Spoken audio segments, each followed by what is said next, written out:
Hello အားလုံးပဲမင်္ဂလာပါအခုဆိုလို့ရှိရင်เนาะဒီ2025ခုနှစ်ကပေါ့ February 28ကဂျပန်နိုင်ငံကအသစ်ဝယ်ယူထားတယ် Diesel Engine Multiple Unit လို့ခေါ်တဲ့ DEM ပေါ့เนาะ DEM ရထားကြီးကလက်စစ်နဲ့ Diesel နဲ့ပေါင်းပြီးတော့မှဆွဲထားတဲ့အမြန်ရထားကြီးပေါ့เนาะသူကရန်ကုန်နဲ့နေပြီးတော့ဟိုစပြီးတော့ပြေးဆွဲနေပြီးတော့တည်ရတယ်သူကရန်ကုန်နဲ့နေပြီးတော့ရထားနဲ့မှာ5နာရီခွဲပဲကြာတယ်ပေါ့เนาะအဲ့ဒါဆိုပြောရမယ်ဆိုဒါ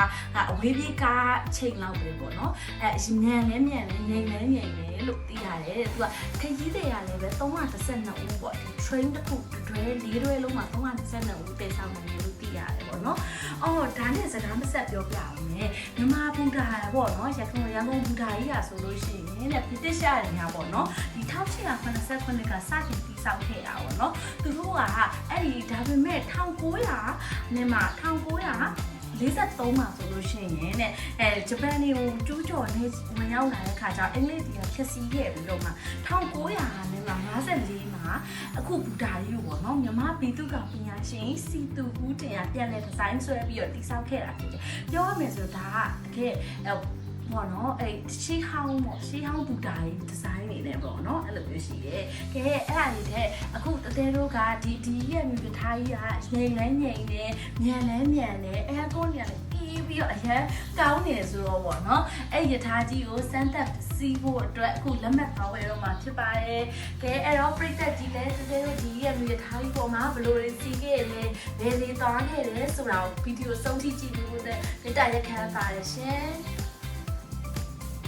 ဒါလေးကတော့ယထာလက်မှတ်ကြိုတင်ဘူကင်ဖြစ်တဲ့နေရာပေါ့နော်ဆာကူရာတာဝါရှိမှရှိပါတယ်လက်မှတ်ရောင်းတဲ့ချိန်ကတော့မနက်9နာရီကနေညနေ4နာရီအထိဆိုပေမဲ့အထက်တန်းလက်မှတ်ဝယ်ရဖို့အတွက်ဆိုရင်တော့စိုးလေးတော့သွားရတယ်ပေါ့နော်မနက်6နာရီလောက်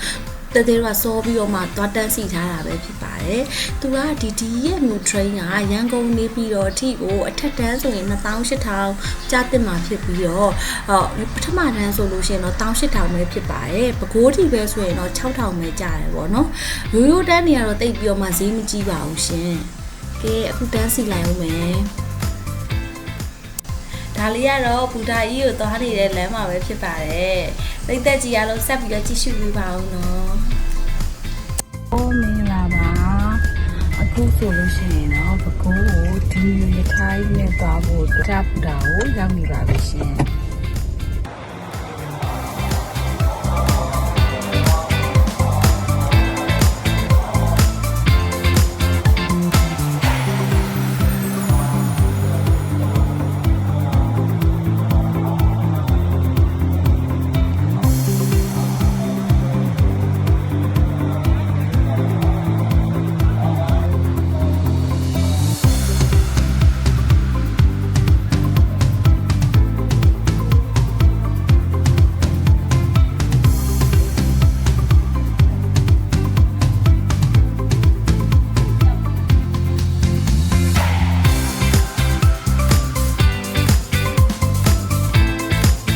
ရထားပေါ်ရောက်ပါပြီအခုတတဲတော့ထက်တန်းလက်မှတ် 2B2C ခက်ထားတာအဲ့ဒါကိုကမသိဘူးပေါ့နော်အရှိထင်တယ်ရှေ့ကိုထင်တယ်ဆိုပြီးတော့ကြော်သွားတာပြီးတော့မှနောက်ပြန်လှည့်လာတယ်ပေါ့နော်သူ့ရဲ့ဒီထိုင်ကုန်ကြီးလည်းငိမ့်လုံးရောင်ရှိတယ်ဒီမှာလိုက်ကာလေးကိုလည်းအဲ့လိုဖွင့်လို့ရတယ်တဲ့ဗရင်းပေါက်တွေကတော့ရထားထွက်တဲ့ချိန်မှာလုံးဝမဖွင့်ရပါဘူးရှင်ရထားအရမ်းမြန်တဲ့ခါကျတော့ခြေထောက်ကလည်းဒီမှာချလို့ရပါတယ်အခုရထားကရန်ကုန်ကနေစထွက်နေပါပြီ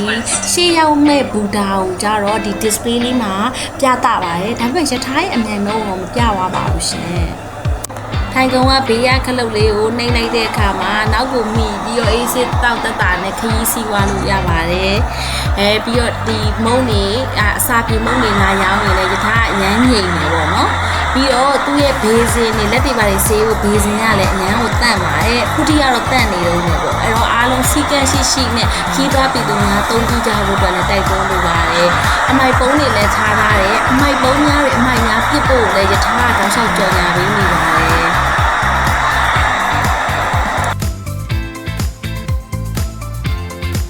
ဒီရဲ့မြူ train နေရဆိုလို့ရှိရင်ဂျပန်နိုင်ငံဝယ်တာသူ10စင်းလောက်ရှိတယ်လို့ပြောရဲပေါ့နော်တကယ်လို့ဒါနေပြီးတော့သွားမဲ့ရထားကတော့ Express 7ဆိုတော့နံပါတ်9အစံရထားပဲဖြစ်ပါတယ်တဲ့ အခုဒီ toilet လေးတွေကလည်းပေါ့နော်သူကအရန်တန့်တယ်ပေါ့နော်အဲ့ဒါကြောင့်ပြည်သူတွေနဲ့လည်းဒီစီကရှိတုံးပြကြဖို့အတွက်လည်းအရေးကြီးပါတယ်သူရဲ့ flashing system နဲ့တန့်တယ်ဘေးစင်လေးတွေကလည်းတန့်နေသေးတယ်ပေါ့နော်ဒါလေးကတော့ရန်ကုန်ကနေစထွက်ပါပြီရန်ကုန်အထွက်ထိန်းနှန်းစုပြည်နေတော့မြင်ကွင်းများဖြစ်ပါတယ်ရှင်သူကယထာကြီးကအရမ်းမြန်တော့လေပတင်းပေါက်ကိုတော့ဖွင့်လို့မရဘူးပေါ့နော်ဖုန်းရဲ့ speed tester နဲ့ဆန်းလိုက်တဲ့အခါမှာတော့သူကယထာကလမ်းကောင်းတဲ့အချိန်တွေမှာဆိုရင်တော့ speed 90ပေါ့နော်90 95လောက်ထိကိုသူကမောင်းတယ်ဒါပေမဲ့ဘယ်လောက်ပဲမြန်မောင်း coffee ဒီရေဘူးလေးတင်တာလုံးဝငြိမ်နေပေါ့ခေါက်ဆွဲတွေပါလည်းစားလို့ရတယ်ပေါ့နော်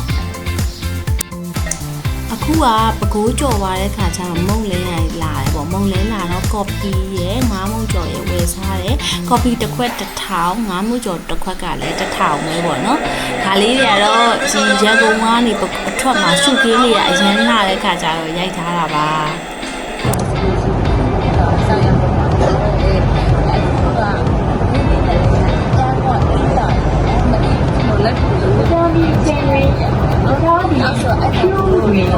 他要比3分内才拿给你的老人，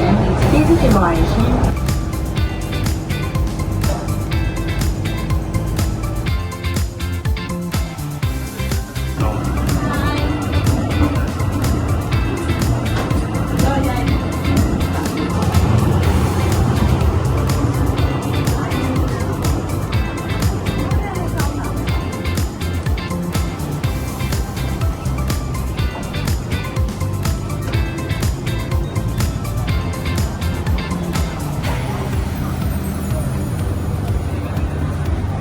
ခုလိုယထာတွဲကြီးကိုပတ်ကြည့်ပြီးတဲ့ခါကျတော့မုံလဲနောက်တစ်ခေါက်ဝင်လာတာနဲ့ဗိုက်စာနေရနဲ့မမတုံရန်ခောက်ဆွဲပြုတ်လေးရယ်စန်တေးလက်ဖေးရည်လေးရယ်ဥမာစားလိုက်ပါတယ်ဒါကတော့ယထာတွဲကြီးဘယ်လောက်ငြိမ်လဲဆိုတာကိုပြထားတာဖြစ်ပါတယ်ရှင်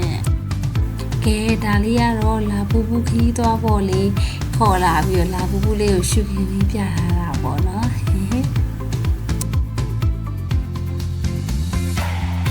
ဒီ MU ယထာတွဲကြီးကတိုးကြောင်ကလေးပကိုးဖြူဘူဒါကြီးကိုဖြတ်ပြီးရဲ့အချိန်မှာတောင်ငူဘူဒါကိုရောက်ပါပြီတောင်ငူဘူဒါမှာလည်း3မိနစ်နားမှာဖြစ်ပါတယ်တောင်ငူဘူဒါကိုရောက်နေပါပြီမကြခင်လည်းနေပြီးတော့ရောက်ပါမယ်ရှင်ခွဲတော့ခမန်းလာပါတယ်ဆရာတက်ပြီးတော့ချိန်တောင်ငူဘူဒါကိုကြော်လာတဲ့ခါကျတော့လက်ခထားလန်းနေရမပြင်ရသေးတော့လေနည်းနည်းကျန်းတော့ပေါ့နော်သူတို့ကအချိန်ကိုလျှော့ပြီးတော့မှမောင်းရပါတယ်ရထားလန်းနေအကုန်ဖြည့်ပြီးသွားရင်တော့ပို့ပြီးတော့မြန်ပြီးတော့မြန်ဆန်ဆန်ရောက်နိုင်မှာပါအခုနေပြီးတော့ရောက်ခံနေပြီဆိုတော့ခုစားထားသမျှအမိုက်တွေကိုအမိုက်ပုံးဆိုတဲ့နေရာလေးမှာတေချာလေးဆွန့်ဖြစ်ပြမှာဖြစ်ပါတယ်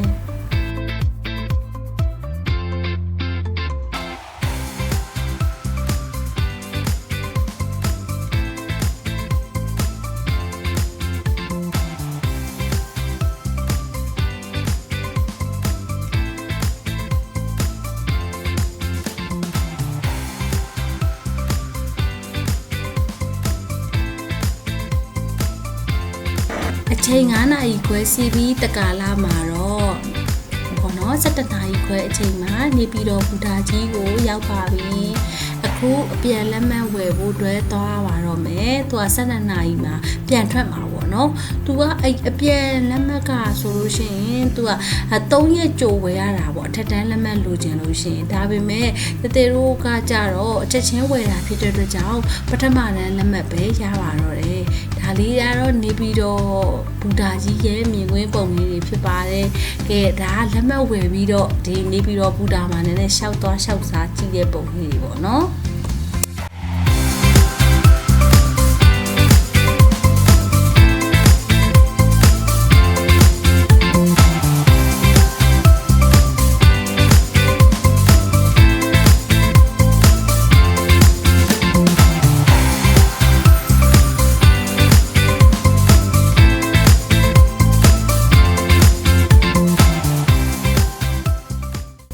အခု တဲ့တို့က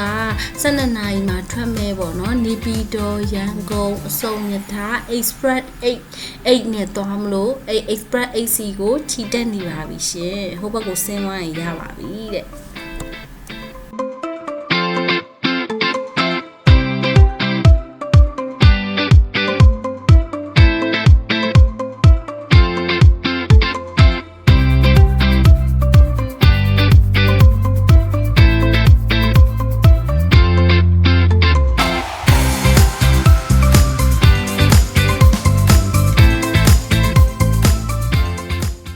ညနေ9:00နာရီခွဲမှာတော့ရန်ကုန်ဘူတာကြီးကိုပြန်ရောက်ပါပြီ။မနက်6:00နာရီကနေညနေ9:00နာရီခွဲထိဒီခရီးစဉ်လေးပဲဖြစ်ပါတယ်။အစိုးရကြည့်ရှုပေးတဲ့သူများအားလုံးကျေးဇူးတင်ပါတယ်ရှင်။ Thank you so much.